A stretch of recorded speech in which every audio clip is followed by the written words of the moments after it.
Hi friends, and welcome back to my channel.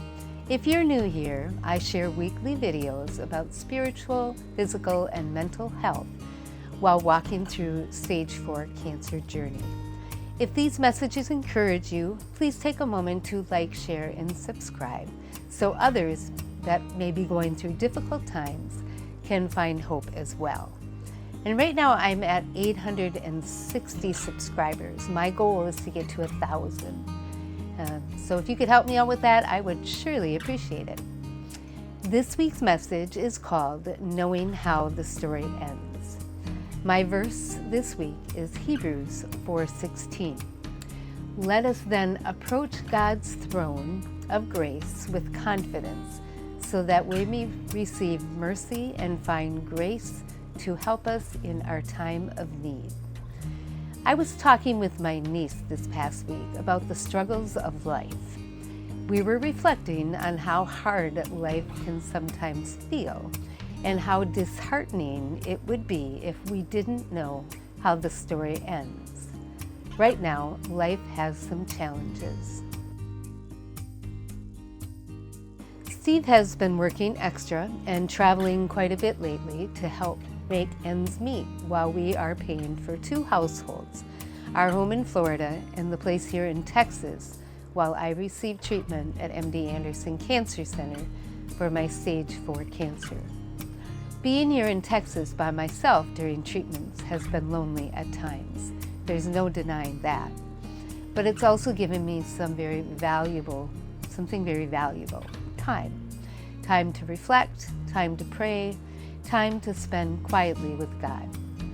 Sometimes when life slows us down, it gives us the opportunity to draw closer to Him in ways we may not have before. During that conversation with my niece, we talked about how empty life would feel if we didn't know how the story ends. If this world was all there was, the struggles, the pain, and the uncertainty could feel overwhelming. But as believers, we know something very different.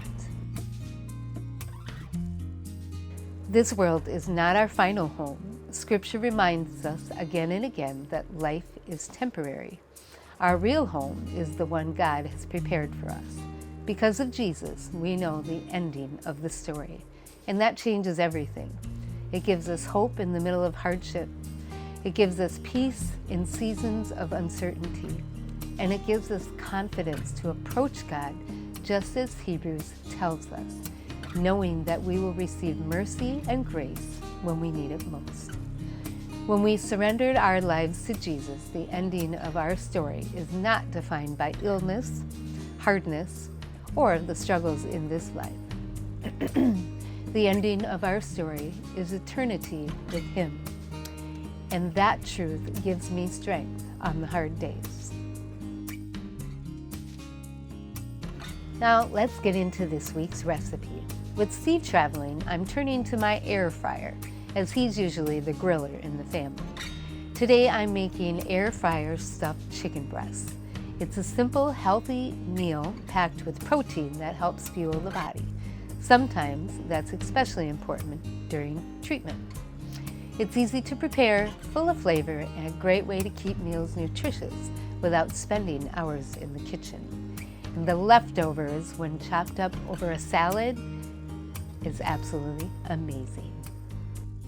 For the coating for my chicken breasts, I begin with 2 tablespoons olive oil, 1/2 teaspoon Italian seasoning, garlic, and chili powder. Whisk together and set aside. I have 4 ounces of cream cheese softened in a bowl, and I'm using a medley of mini tomatoes, but you can use sun-dried tomatoes if you prefer. Slice into thin slices. Chop 1 cup of spinach. I'm adding 2 cubes of pesto I had made from my fresh basil. Mix together. Grate in 1/4 cup Parmesan cheese and 1/4 cup cheese of choice. I chose cheddar Gruyere. Mix well. Preheat the air fryer to 375 degrees for 5 minutes. I have 2 large chicken breasts, so I'm going to cut them in half to make 4 stuffed chicken breasts. Slice each breast portion 3/4 of the way through. Careful not to slice all the way through. Spoon 1/4 of the cheese mixture into the middle of each chicken breast and tuck the mixture in. Repeat with each breast. Brush all sides of the chicken breast with the oil seasoning mixture. Transfer to the air fryer basket and cook for 20 minutes or until the internal temperature reaches 165 degrees Fahrenheit. Golden and simply delicious. As we wrap up today, I want to leave you with this encouragement. Whatever struggles you are facing right now, remember, this chapter is not the whole story. If you know Jesus, you know how the story ends, and that ending is filled with hope. Thank you very much for spending a few minutes with me today. Again, if this video encouraged you, please like, share, and subscribe so others can hear this message of hope as well. God bless you, and I will see you next Friday.